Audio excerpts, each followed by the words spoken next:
One of my biggest disappointments over the last 25 years is those who lack the courage of their convictions.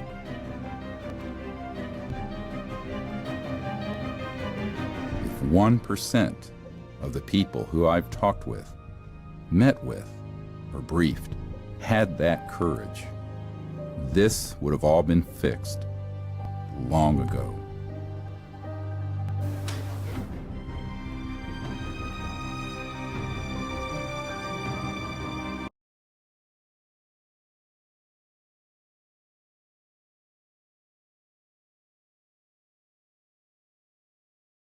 I've always told them, if you won't do it, I will. So here goes.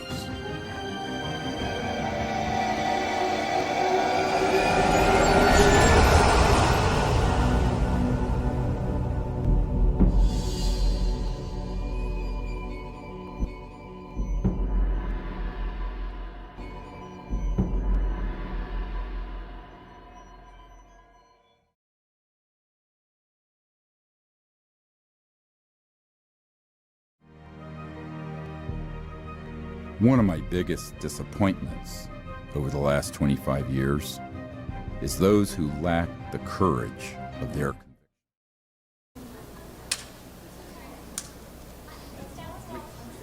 So we're doing a live stream global.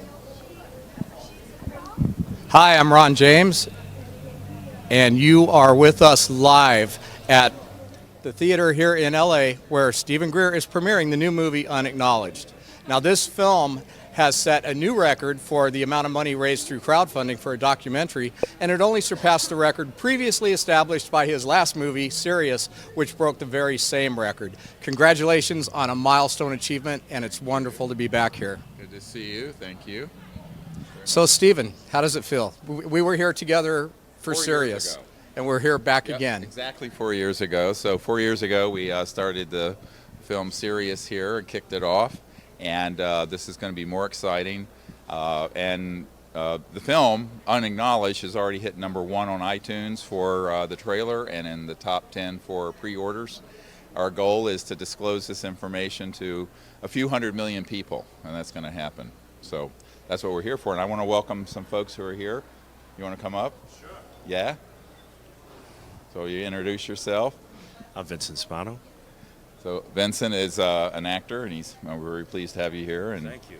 how have you found out about what we're doing? And Well, I'm an actor and a director and a writer, and one of my mentors as a writer and director is David Marconi, who I believe is a friend of yours. David wrote Enemy of the State, and he just wrote Martin Campbell's new film, The Foreigner. right, He's always kept his ear to the ground on truth, whether it has to do with politics, government, money, all that good stuff. And The Foreigner is a terrific new film that's going to come out later this year. And I'm sure you've seen Enemy of the State. So I am what I believe like-minded. I remember when I was a kid, I waited online at the Ziegfeld to see Close Encounters of the Third Kind on the day it opened. right. And then I pretended I lost my glove so I could see it twice in a row. I did the same thing. Yeah, Or something okay, very so similar. you know. So I think I've always had a strong interest and belief, that we're not alone in no way, shape, or form. So what would you ask me about that interest of mine? Yeah. Well, what are you wanting to discover from this film? I'm curious. Truth.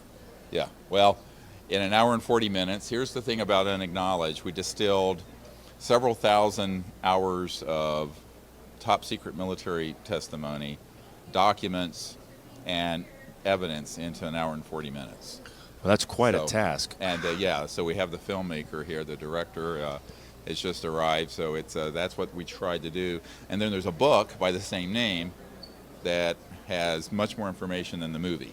So we'll Terrific. give you, so when you leave, we'll give you a package of that. All right, that's awesome. So yeah, Let our me accomplice. ask you this. How did you get access to that information? I've been working this with I was asked by friends of Bill Clinton to brief his first CIA director in 1993. So I've been involved in that level. I'm an emergency doctor, medical doctor, who got involved with this, and it just slowly overtook my career. That's And awesome. so You here we know, I have to plug an ex-girlfriend of mine. Her name is Carol Ann Fernandez. She just wrote a book published on Amazon called Mission Possible, Finding Your True Calling, something like Right. that. And she talks about how we have our careers and then we find our mission. Our And it sounds like avocations. you found your mission. That's our mission. Yeah, mission impossible, actually. But No, possible. It You is. did I it. know. I'm You just look kidding. It is around, possible. You We've done it. manifested We it. did You created it. So Yeah. it's awesome. Well, thank you. I'm so glad you're here. I'm very And, excited to see what you've put together. Yeah, I really no, am. I think you'll enjoy it a lot. Thank so you. Thank you. Good luck with Thank the you. Yeah. project. Thank you. So on, have you something over here? You want to go this way? I will. Yeah. Who's this? Where's Ron? All right, so you need to stay up here, or somebody needs to stay up here. There you go. So, this is David Marconi. Those of you who've seen the movie Enemy of the State, it was his project, a brilliant writer. We're going to collaborate on some things, and first time I think I talked to you, I said, I thought I was the enemy of the state. Opinions vary. I think many of us are. Here's this microphone for you, David. And just for people who don't know David Marconi, I've had the pleasure of meeting him in the last few days. Brilliant writer, and we're going to be counting on you to do a great screenplay for something coming up in the future. I want to thank you for the work you've done. And, I believe in conspiracies. I don't believe in theories, I believe facts. Conspiracies are like dogs. One day you wake up and you notice them and they're everywhere. And, the UFOs and free technology is one of the greatest conspiracies out there. And the fact that you're able to find these people and get them to go on tape and do what you're doing, to me, is an inspiration. And I'm touched by our relationship and to be able to meet you. And if we can come up with a great project that would somehow, elevate this in a kind of a Hollywood type film, reach a lot of people, it would be terrific. It's about educating 7 billion people about something. Half the public know UFO and the government's hiding something. What they don't know is how they're doing it, why. And that's what this is about. Yeah. Well, I think it's... And the why is the hardest thing to answer. Yeah.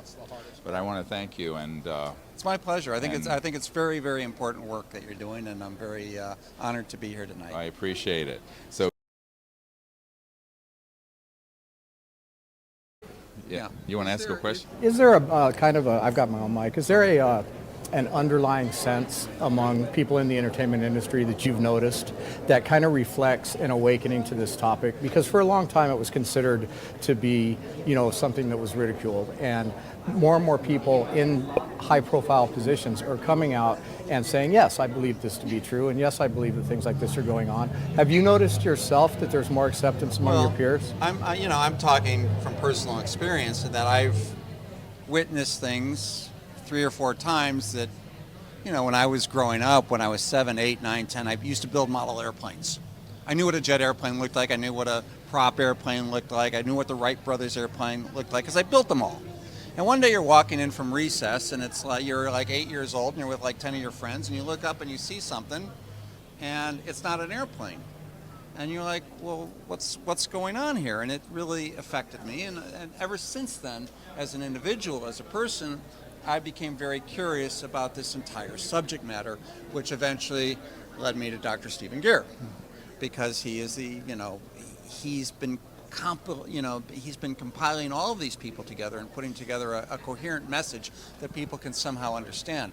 But for me, it's been a very personal journey because of things that I have witnessed on a personal basis. And I know Clinton has seen, or Jimmy Carter has seen things. Many people have seen things, but obviously it's not in the interest of big oil and all these other people to come out with the information on free technology.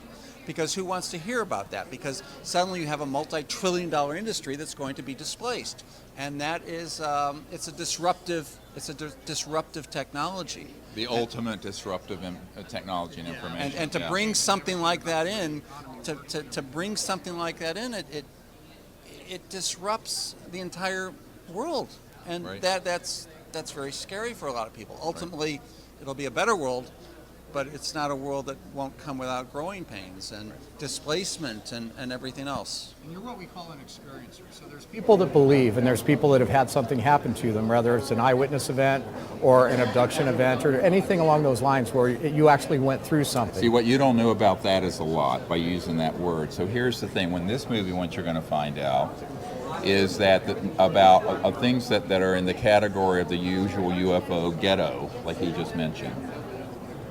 Those have been done by the counterintelligence community for 60 years. And these are one of the biggest, most shocking things in this. So I always tell people who've studied UFOs know the least about it because they don't understand how counterintelligence works.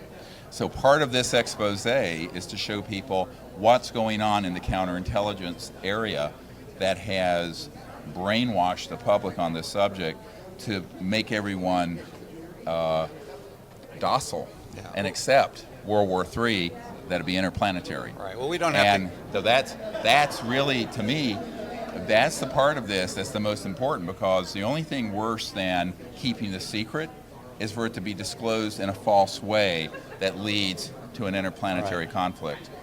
So I think that's one of the chief purposes of this film, is that I got a heads up about a year and a half ago that that's getting fast-tracked, where they would false flag some events to stampede the planet into what Douglas MacArthur said in 1955 when he said World War III will be interplanetary. So I think this is the biggest problem we're going to be facing over the next few years. Well, you have to keep fear of an outside threat. Yeah, You know, we need a new enemy. If you want the herd to gather around the leader, you need fear of an outside threat. Right. And whether it's a false flag event that creates terrorism or whatever else you want, you have to keep the public in fear, because that's how you keep them gathered around the leader. Well, that's how you control them. You know, and Sure. it's not just about UFOs. It's about, the selling of wars is as old as the history of mankind. Yeah, ultimately it's about control. Yeah. Yeah, the control of the populace. It's the Yeah. same. It's the same story Yeah. told over and over and Right, over again. right. Well, thank But you anyways. again. Oh, it was a pleasure. And really. look, I can't wait to see the I'm movie. so glad. And look, there's we have some wonderful goodie things bag. for you. Oh wow. Yeah, Okay, I can't wait. you deserve it, man. You head this way. Thank you. you. I'll see you Pleasure. later. Very nice to talk Yeah, to you. nice to Thank meet you. you. So, Dr. Greer, can we talk a little So, bit about that false flag thing for just a moment? Hello. I'm Dr. Greer, and you're I'm Gina Carano. so. This is gonna be kind of funny. That's fun. So what is your background? I am a mixed martial artist. Used to do cage fighting for about 8 years, and then I moved over into action actress. Steven Soderbergh kind of discovered me for the movie Haywire in like 2005. Right. Yeah. Haywire. Yeah. that do you guy? remember Well, that? yeah, I do. Just Awesome. move the camera. I can tell when you're lying. Were you in Fast and Furious, or Yeah, I was in Fast and Furious also. 6. which one? Six. 6. Yeah. Are you Well, a fan? they're on Fast and Furious 81 now. Yeah, No, I'm just kidding. Yeah, it's going into like they're all getting spin-offs. Yeah, And I right. just get killed off. Yeah. Are you a fan of action movies? I like action movies that are based in actual events, which is the next thing we want to do. Right, right. Yeah. So what's your favorite action film? Well, I don't know. I would say I really liked Argo. Oh yeah, that was Okay. amazing. Yeah. Ben Affleck. Affleck's. Yeah. Yeah. I really enjoyed that. I liked Aaron Brockovich, because Oh, it's a yeah. story of a person, ordinary person like myself. I'm a country doctor from North Carolina originally, taking on the national security state, Yeah. and she was taking on PG&E, I believe it was. Very similar storylines. If you look at Aaron Brockovich and you see what happened with the corporate death threats and all this stuff, it's very similar to this subject. Oh, Yeah, interesting. and you that was had based on a true story. So if it's based on a true story, I find it more interesting than Yeah. fiction, Yeah. personally. So the director who did Aaron Brockovich is the one that broke my career, like into like. So Oh, he- wonderful! Cool. He did Haywire. So it's interesting that Yep, you brought that yep. up. Yeah. So you like I don't really know anything about any This- of this. I kind of showed up because my buddy Jeff Bowler was like, "Hey, come to this thing," and I was like, "Okay." And so I like snuck past this red carpet, and they're like, "You have to go back up there and talk to them." And I'm like, "Oh God." So what should I know about this going into this? This is an expose of a sort of a distillation of 25 years of my research with top secret military guys and CIA folks. I began briefing the director of the CIA in 1993 for Bill Clinton on this issue of UFOs, extraterrestrial intelligence. And it's really to answer the question of what is the truth of the subject, how has it been kept secret, and the big one is why. Why is it secret? Who cares to keep it secret? And that's what this is going to answer So, in an hour and 40 minutes. so you 100% believe in UFOs? No, I don't believe in them because, you know, it's like, do I believe in this microphone? So I'm a scientist, a medical doctor. Belief is in something not proven. This is proven. So what I think is, I believe in the potential of humanity to bring this information out in a way that gives us a new civilization. Because see, these objects are not moving using fossil fuels. This is really an environmental and technology story. And the reason this is secret, it comes out, we don't need oil. And we don't need freeways. That and we was the don't most need fascinating answer I've ever heard to that question. Yeah, and actually, this is exactly the question that was asked of me by the CI director and the head of the Defense Intelligence Agency and the Senate Intelligence Committee. Why is this secret? And when I would explain that this is a technology issue, and it's about the future of the human race getting off the 1800s power system and electric grid. But the people who control that, and it's hundreds of trillions of dollars involved, they don't want that change to happen. I can see So that. when the president tries to make a move in this direction, he's told not to. And no president since Eisenhower's had control over these covert programs. And the word unacknowledged comes from unacknowledged special access projects.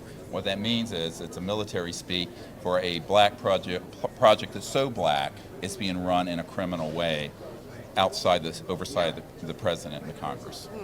So that's what we're exposing. My mind just was like, how? I have a personal question. Maybe it's too personal. So has your life been threatened by the government then? Yes, but Yes.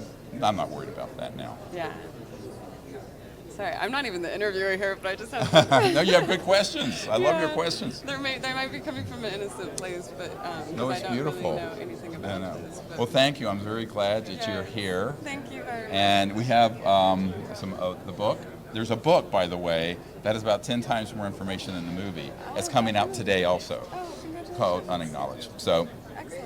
I can't wait. we'll to get check the it out. and one of these beautiful posters. Maybe this is just going to completely blow my mind right Yeah. now. I can't wait. Yeah. Let me ask you something. If you were to watch this movie and then you started doing some of your own research and you began to realize the validity and the importance of this topic, because I consider it to be one of the two most important questions facing humanity.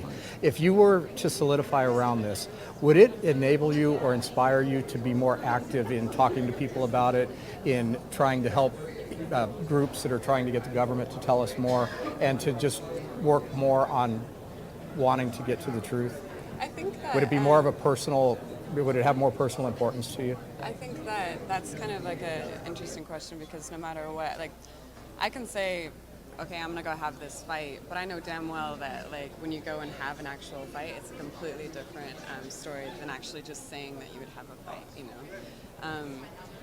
And I think that anything that affects you personally, like no matter what, you start looking at you start looking more into it. And I think that like through your life, like it's pretty bold that you're out here like telling your story. Am I right? Yeah, in the 90s I had 3 members of my team assassinated helping Yeah. us, and a former CI director, Yeah. Bill Colby, was assassinated helping us. It's going to be in the film. That's amazing. And so it's very intimidating initially, and then you kind of learn to take it in stride. Right. Because if And, you're in it's- Russia, you it's- get offed right away, right? Like if you like. kind Yeah, of expose and that's what was yourself. happening to us because we Yeah. were too obscure.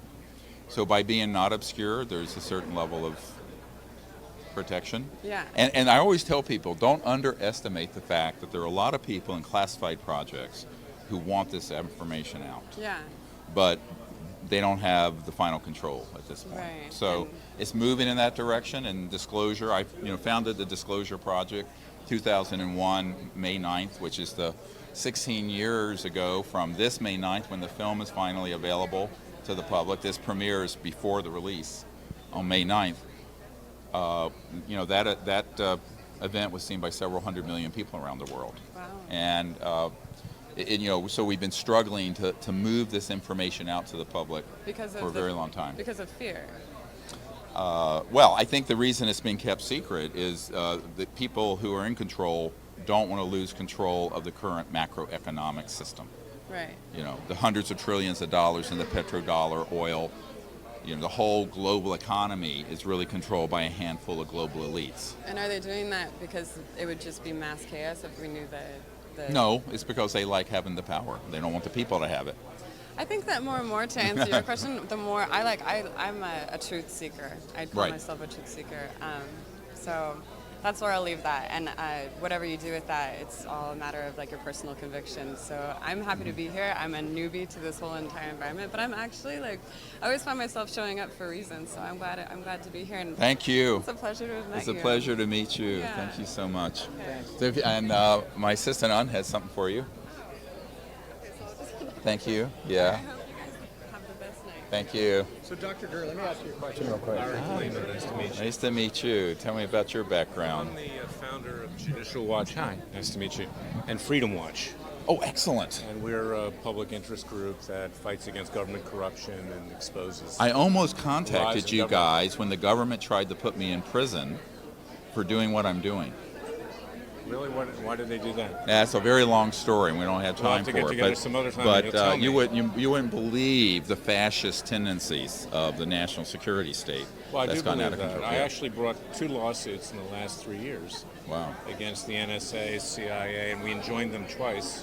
good for you. And that gave rise to the USA Freedom Act. And Right. now we find out they're, of course, as predicted, they're violating it still. Oh, sure. Yep. They even got into my phone in the last few weeks, so I'm I'm always- suing them again. He says a little higher. Oh, sorry. Yeah, well, that's Sorry. wonderful that you've done Yeah. that. And I've known of your group for many years, admired it, and Thank you.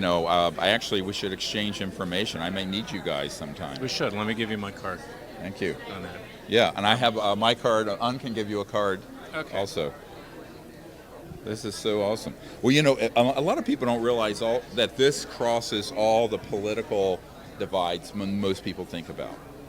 It This does. secrecy, because What? Eisenhower was a Republican who coined the term "beware of the military-industrial complex." Right. He actually had been denied access to these projects by the end of his term, which is why he made that statement. The Barry Goldwater, if you remember, you're probably Of course, yeah. I don't know, yeah. Senator Goldwater and I had long discussions about this, and when he was trying to find out about this, he was threatened. And here was a very conservative Republican who had been on armed services and intelligence, ran for Right. president. It's not a 64. political situation. It's not a no. political issue. No. It's really, I tell it, it's about authoritarianism and fascism, whether it's left or right, that has overtaken our It's democracy. control. And our democracy is being run amok. They don't want to admit there may be another force out there that challenges them, you see, ultimately. Yeah, they don't want to admit that classified projects working on this since the 40s have figured out how to get us off oil, gas, coal, nuclear Right. power, and public utilities. And that's the big issue. Well, like I was saying, there are forces that are greater. David Marconi is a friend of mine. He invited me here today. Oh, wonderful. The Yes, great he's writer awesome. who wrote Enemy Yep. of the Yes, State. yes, sure. We just had him here. Right, Yeah. right. But there's a lot of things that we don't understand, and even the President of the United States is really not in control of what goes on here. No. He's the You- puppet. I don't know if you've seen the chart when it deals with this, with the UFO and extraterrestrial issue. The president's at like level 21. This issue goes up past compartment 40. So it's, Right. and I have dealt with presidents since Bill Clinton personally, who have been denied access to this information. Well, George W. Bush, I think, recently was on Jimmy Kimmel. Did you see Yeah, that? I did. And he asked him about Roswell. Uh-huh. He says, "Is it really true?" And he says, "I can't tell you. My kids asked me that, and Yeah, I right. can't discuss it." But I'll tell you a So funny. and who are they in control? They're controlling the president of the United States, And so what happened to our democracy and constitution? This is the question. I'll tell you an interesting story. I represent Cliven Bundy, the rancher in Nevada. Sure. I'm a criminal Right. defense. Sure. Yeah. So I'm walking out of Pahrump prison about 2 Right. months ago, Right. and it's high security. Right. And I say to one of the guards, I say, reminds me of Alcatraz. You don't have San Francisco Bay, but you've got rattlesnakes. I mean, it's the middle of the desert. He Right. says, rattlesnakes are not what we worried about. I said, what are you worried about? He says, we see UFOs here every night, Yep. overhead. Right. Right. And mean, who knows what they are? Yeah. Is, yeah. are A they huge aliens? number of them are man-made. And that's what Yeah. the biggest, if you look at the display downstairs, you'll see a whole display of things that the public call UFOs that are made by Lockheed Skunk Works, Boeing, Phantom Works, Northrop Grumman, et cetera, and so on.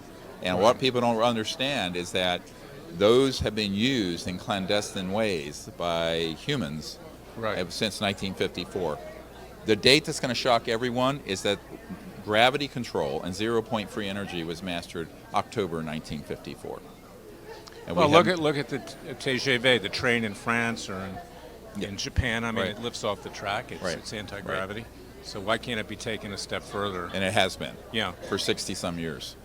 Well, and David Marconi believes, our mutual friend, that there's an alternative space program, which kind of makes sense, because what have we really done since the early '60s? We haven't really progressed that much in terms of what the public knows. And we're still using rockets from Werner von Braun in 1940s, right? Right. Are we to suggest that our cell phone has advanced like it has, but yet the space program has not? Right, exactly. Yeah. This is the point I Right. make to people. On all those big advancements have been paid by the taxpayers of the United States, and where's our dividend? Where's our benefit? Well, it's an interesting story. Years ago, I filed a Freedom of Information Act request for all the information the government has on UFOs. And it came back and it said, well, everything is on our website. I didn't pursue it because I was busy. I had other issues.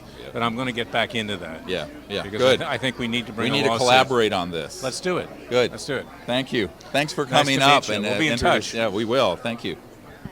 Thank you. So there are more. Okay. Hi, nice to see you.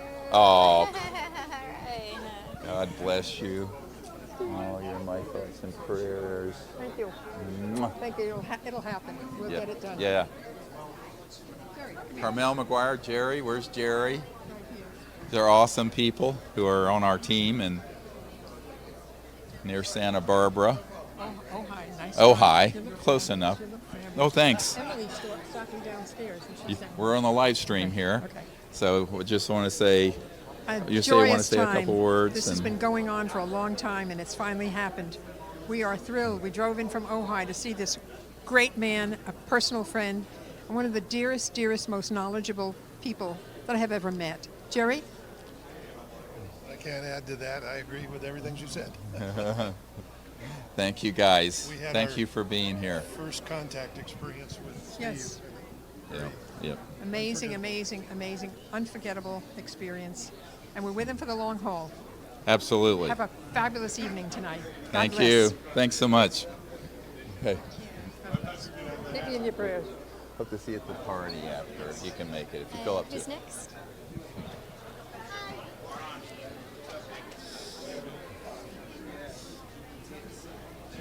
Just in a little bit. So we're going to move in just a little bit more. Hello. I don't know Hello. if you remember because how could you? But I Just a little bit this way. Thank you. Oh, there's a hole here. There we go. oh no, I just wanted to say. Well, thank you. So tell us who you are and I'm how you're up here. Kathleen, And So are- Kathleen Higgins, and I've met you before, and I came from Florida, All right. Thank you for coming. and I have nothing to say, but thank you. Thank you very much. Thanks for coming.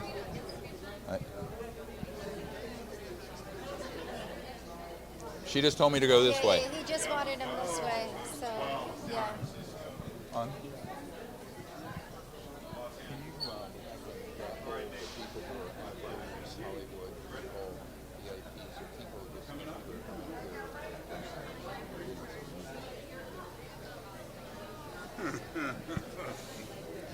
Who is this gentleman? We have Jimmy Church here with us. How are you, man? Nice to see you.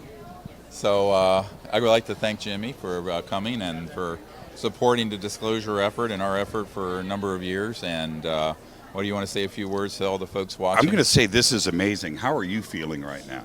Oh, great. I was just, trying to keep body and soul together. Been out here since Thursday and meeting with some of the most amazing people in LA, and support is building around disclosure. And Do you think, let me ask you directly, do you think something is about to break? We feel the tension. We feel something dramatic. There's so many things coming out from NASA every week about new exoplanets and Right.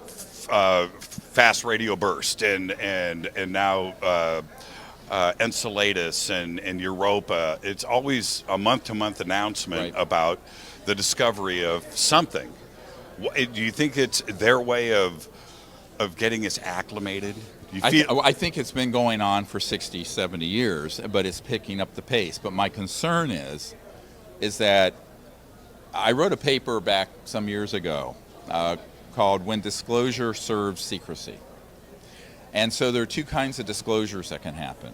A disclosure that moves our civilization forward, or one that presents a threat from outer space that submerges our entire world into this sort of energy of the post 9/11 hysteria. And so my concern is the latter is what they're doing. Right. The latter is what's being ramped up. And this is being evidenced by the amount of xenophobic and terrifying information that's part of the counterintelligence disinformation being pushed out to the public. And one of the exciting things about this movie is that we have an Air Force counterintelligence officer going on the record about the government controlling the media on this. You think they're out there right now? And hoaxing things like abductions and what have you. So I think that what people have to understand is who benefits from the fear. The same devils who have been controlling the planet for decades, if not centuries, around war and conflict. So I think that what I feel is that we have to decide as a people, do we want a disclosure that benefits humanity and that is truthful, or are we going to run scared with a disclosure that's controlled by the national security state that would like to see endless war? And I think this is the choice of our generation. What about this kind of support from Hollywood, Sony, Orchard, behind a film like this for the first time that I could think of, where it's been this dramatic and this forward? That certainly has to say an awful lot. Yeah, and from even other quarters that I'm not permitted to talk about yet, but in a few months the world will know about. So this information in this film has the potential to reach more than 100 million people within the next 4 months. So the exciting thing about that is that people are realizing that it's time for the truth to come out, and also it should be the full truth, not a half truth. And the full truth is that a huge percentage of the information that's out there on the internet on this subject is counterintelligence disinformation designed to scare people. And as Werner von Braun, the man who invented the rocket for Adolf Hitler, said on his deathbed, that basically they want to be able to create a threat from outer space that is completely a hoax. And so our concern, and the reason I rushed to get this movie finished in 12 months, is I'm getting intelligence and information that is being accelerated. So it's kind of a race between the folks who want the truth out in a way that would benefit Earth and the human race, and people who want to pop a surprise on the planet that would sink us into something much worse than the aftermath of 9/11. And I think that's really what we're up against. What does this say to you? This kind of response, downstairs it's a madhouse, right? It's I haven't been there in a while. Well, it took me a while to get up here. Let me sure. just say that. Yeah. So, and what does that say to you? I mean, everybody is using the D word daily, disclosure. Disclosure, yeah. Well, what it says to me, and we have so many great media groups ranging from Huffington Post to Associated Press to Breitbart News coming forward wanting to get this information. To me, it says that we've reached a critical sort of mass of people interested in the subject who knows that it's real and it's time to bring it out. And to me, that's very good news, very exciting news. At the same time, we have to be prepared for that being hijacked and taken over by people who have an agenda that would serve the purpose of the secrecy. The purpose of the secrecy to this date is to keep the technology secret and to hold that card back, to play the threat card from outer space at the right time. And then Werner Braun said that in the early to mid 70s, and 40 some years ago. Right. So the question is, can we find people of goodwill who can understand the nuance of this issue Obviously, the majority of Americans think UFOs are real and the government's hiding something. What this film and the book is actually 10 times more detailed than the movie. And by the way, all of you should ask your local booksellers for Unacknowledged the book, because if we can hit the New York Times bestseller list, that will move disclosure forward by leaps and bounds. Well, I'm going to you've got tons of people that want to jump in here. Yes. I will say this to everybody out there. Stephen will be on with us on Coast to Coast in about 2 weeks. He hasn't formally accepted, but he will now because we're streaming live to the world. And so there you go. Stephen, congratulations. Thank you. From all of us. Thanks for coming and your help. I appreciate it. And we'll see you tonight after the Thank you. after the show. Thank you so much. Thank you. Who's next? All right. Hi. Oh, you want? Oh, well, okay. He's next. Okay. Those are signed. Oh, good. Great. I need it. I got kind of burned. Hi. Hi. Nice to meet Nice you. to meet you. I'm Dr. Arthur Greer. Sarkisian. What's your name? Arthur Sarkisian. Nice to meet you. I'm a producer. I produce the Rush Hour movies. Oh, Rush Hour. Yeah, that's what we were in today. Right. And I've been working with David Marconi on a new one. And I'm very interested in your subject matter. Wonderful. I'm very, very interested in UFOs and new technologies. And I just love to be here. And I wanted to see your show. Maybe you can help us with the next project. Absolutely. Why not? I would love to. That would be wonderful. I appreciate you being here. Nice to meet you. Thank you so care. much. Bye. Thanks for coming. Hi. Hi, how are you? It's good to see you. How are you? Good. Susan Manowich from New Energy Movement. Yes, how are you doing? I'm doing great. How are you feeling this evening? Good. It's a pleasure to see you again. Nice to see you. I first met you Friday, I think. Yes. Well, actually, I met you before a couple years ago. Oh, I'm but- sorry. No, that's okay. But it was a Yeah. it was a lovely dinner. Thank you. So one of the questions, I have two questions. Okay. All right. The first question is, I have talked to a number of people that have been positively impacted by your events that you have, the CE5 events. Yeah, the Close Encounters of the Fifth Kind Yes. event. Yeah, Yes. that's the next one that's coming out.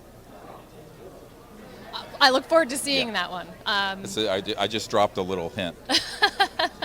In progress of happening. Yeah. What can you tell me from all the different experiences that you've had with running these different groups and participating with them? What do you think are some of the biggest impacts that have happened with these people? Because I know people see ships and they see beings, but what has transpired with them? There's the phenomenon that people see when we go out and have a close encounter of the fifth kind, which is a human-initiated contact. And we have Dr. J. Allen Hynek's son here somewhere. I don't know if he's on the red carpet. It kind of ended there. Close encounter of the fifth kind is when humans initiate peaceful contact with these civilizations, bypassing the national security state. The big message is that when people realize that any person can do that, if they understand the science of consciousness, of the physics of interstellar travel, of the fact that interstellar civilizations have technologies that are way beyond our iPhones and Androids, that interface directly from consciousness and thought to electromagnetic fields. And that when we're out under the stars doing this together, and that becomes demonstrably true to 30 people who are seeing it all at once, a paradigm shift happens, a consciousness opens where they realize that the world isn't what we've been told it is, that the world is a multi-dimensional universe, and that these civilizations are passing through other dimensions, getting here from point A to B, but that all of that is recapitulated or folded within every human being. And so the potentiation that humanity has to experience that and make that happen is folded in every single human being. And that is the ultimate disclosure, is every human understanding that and saying the government can't control 7 billion people who awaken to the fact that we're children of Earth and we can make contact and there's nothing they can do about it. Right. So I think it's very empowering. Very empowering. On a personal level, I would say people have experiences in a week expedition like that who have been involved in studying this issue that exceeds 20 years of their prior experience. Right. It's very intense. Right. And it's also a jump in their understanding of how maybe what their function is on the planet and what they can do also. And also the complexity of it, because when we'll have one of these events happen, we'll have an ET craft come in, and within seconds there are helicopters, jets flown in that are military trying to suppress that event from happening. Right. So it's a very dramatic thing for an average person to come out and see. It's not at all frightening, at least not to me. Of course, I'm an emergency doctor, so people come in with Tech 9s and 10s trying to blow your head off. So, I mean, but I think that for people who come and realize that human beings are actually equal to any civilization out there, but we haven't realized that potential. Right. And so it's about self-actualization, self-realization. And most people wouldn't think of that when they think of UFOs and ETs, but ultimately that is what happens to people inside. Right. It's about their growth. Yeah, their growth. Absolutely. Yeah, it's a huge growth. One last question. I don't want to hold things up too much. Yeah. So you and I are in a similar arena with working to get new energy technology out. Yes. What do you think that you've seen change in the last couple of years that you feel is encouraging and inspiring to try to get this out? Well, I think the biggest is that there are more and more people realizing that this is all true and not mythological. And then once you ask the question, if the UFOs are real, how are they moving around? And they're not using rockets, and they're not using Jet A fuel. So it's opening up the question of why are we still using old fossil fuels and even nuclear power that's 100 and some to 70 years old when we've had these other technologies that are in classified unacknowledged special access projects. So for me, I think people are beginning to realize that our biggest problem is secrecy. And I want to point out to everyone listening at home, in the book, and I think it's in the film as well, that you'll see beginning May 9th, if you're not here personally, it's the date of the release of the film. The first director of the CIA said that the secrecy related to UFOs is a threat to the national security, not the UFOs. Eisenhower warned of the same thing. But this was explicitly in a letter in I believe it was 60 or 61 to Congress. And it was actually published in the New York Times, where the very first CIA director was very upset that the uncontrolled black projects dealing with this issue that were sitting on zero-point energy, anti-gravity, free energy, and that this is actually criminal, but it's threatening the national security and now world security. And so this is a very important point. And the reason I think more and more military and defense contractor people have come forward is that they realize they've been part of a system that is in the process of destroying the planet. Right, and they have grandchildren and children. And they have as children well. and grandchildren like I have 4 children, 8 grandchildren. Terrifying thought, huh? So, but thank you again. We have some other folks. Thank you so much. Thanks for coming. And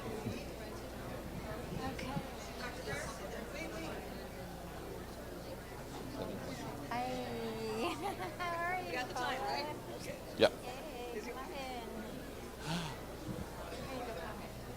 How are you? Hey, there's someone there I want to have come up. Come up. Right? Yes. I've been crying ever since I saw him. I know. Okay, so we have a very special guest here, Paula Harris, who's helped me since the early 90s, and J. Allen Hynek's son is here. J. Allen Hynek was head of Project Blue Book for the Air Force, and then started the Center for UFO Studies. He came out with the fact that these were most likely interplanetary vehicles.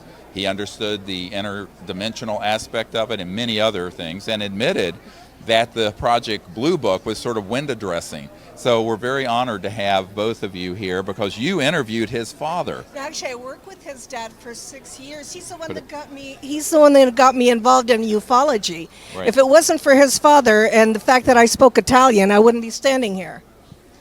So what do you remember from your dad? Well, I grew up. For me, UFOs are normal.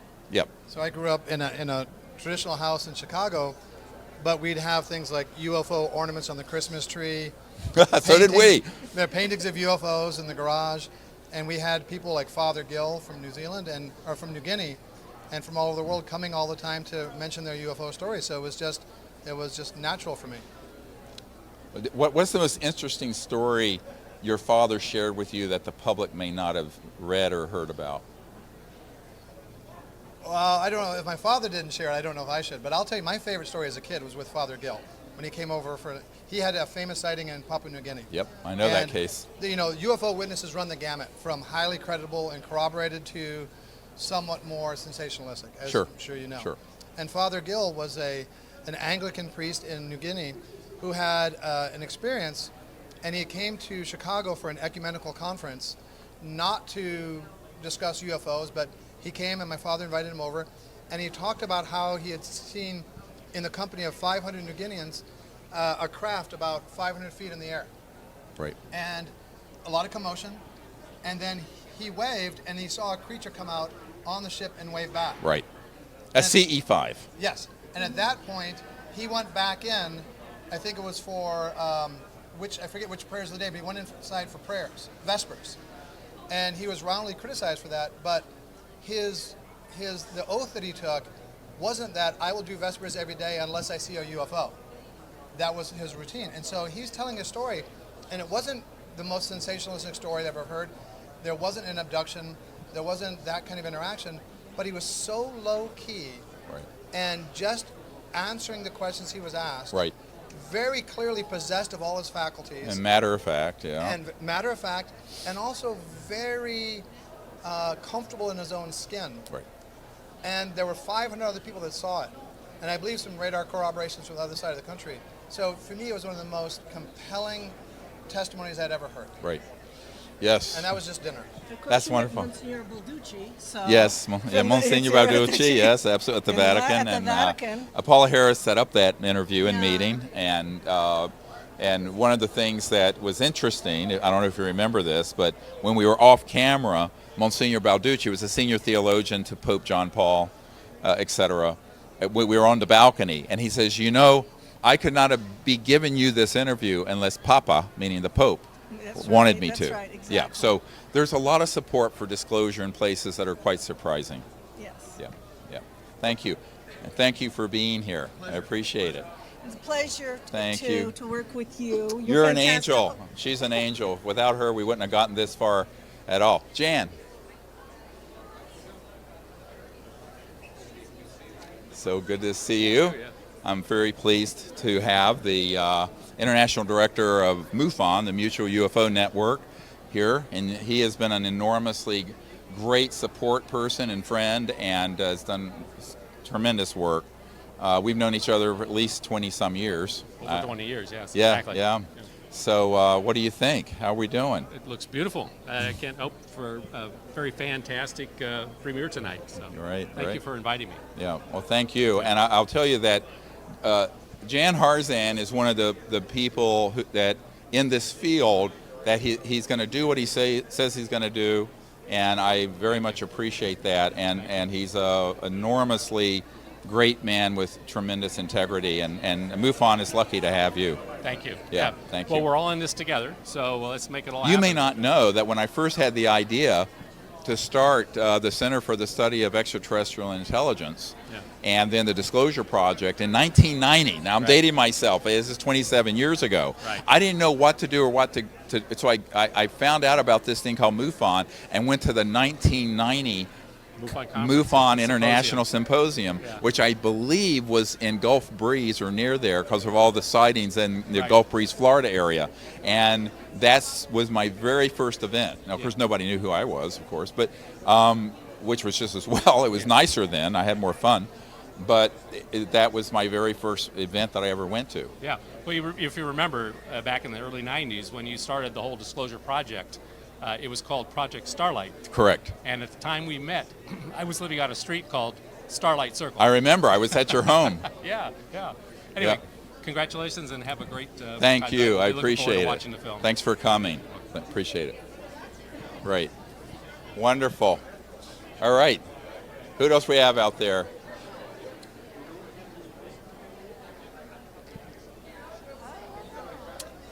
So good to see you. It's so good to see you. I am very, very honored to have Dr. Bob Woods here. He is a Disclosure Project witness from the early days. I'm one of your patients, that's right. Yes, one of my patients. You're not one of my... Pages. Oh, Pages, yes. And he's actually in the film. And why don't you tell them what you did, what happened at McDonnell Douglas when you were with the Condon Committee, just briefly. Well, okay. Yeah, years ago, my boss asked me, what should we tell the Air Force how to get to orbit and back 10 years from now? So I told him, why don't we tell them how the UFOs do it? So he said, go ahead and work on that. And so I read 50 books. And your boss was Old Man McDonald, right? He was ultimately, yeah. Yeah, of McDonnell Douglas. Yeah, that's right. So we wound up getting $500,000 to actually study that project in 1969. So we how UFOs work. How they work, yeah. Yep. The question was, did we figure out how they worked before or after our competitor Lockheed? After. Yeah, that's right. Let me give you the date. Yeah. October 1954, we mastered gravity control. I believe that. Yes. Yeah. Yeah. So there's a Naval Research Labs these senior scientists there for years who was in the vault and saw that documentation. I think the Navy was way ahead of everybody else. Yeah. NRL, biggest defense lab in the United States. Of course, Thomas Edison started it, as you know, or you may not know. But yes, and so 1954 October.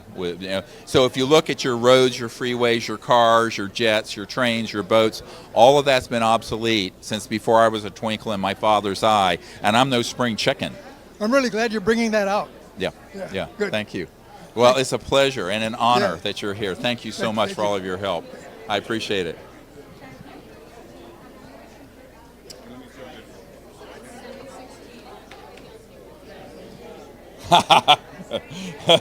Okay, we've got a sign cap here. I'm not going to put it on, but there you go. Thank you. You want to here, take the mic. Hi. Tommy Burr. Nice to meet you. Here, on this side, can we switch? You want to switch? Yeah. Do-si-do, don't trip. Thank you.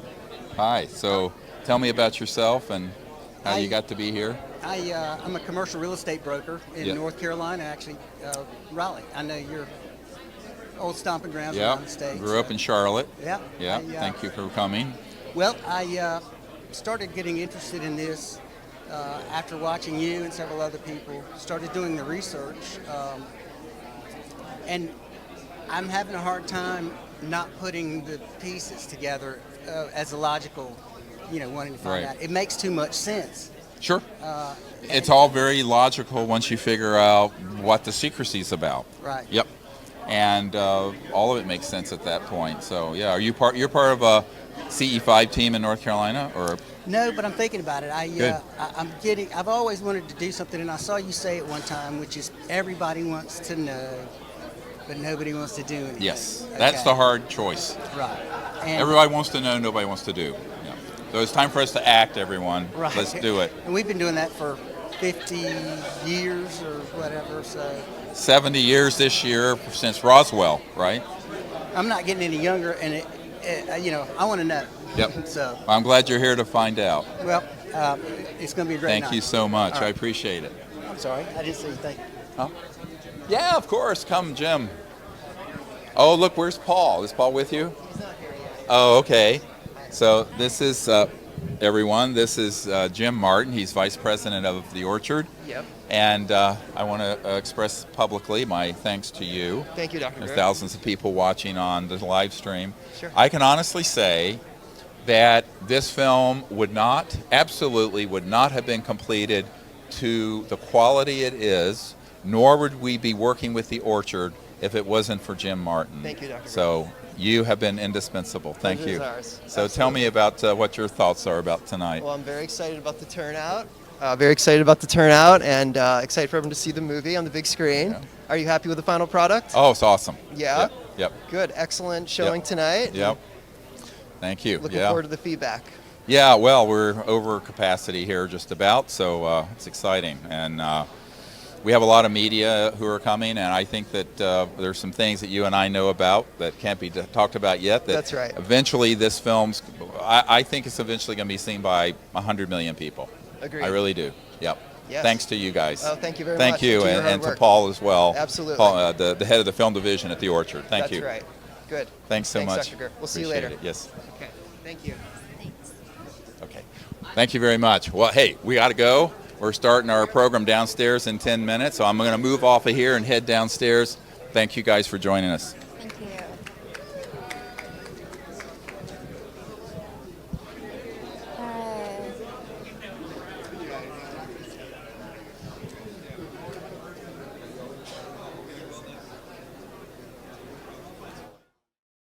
If 1% of the people who I've talked with, met with, or briefed had that courage, this would have all been fixed long ago.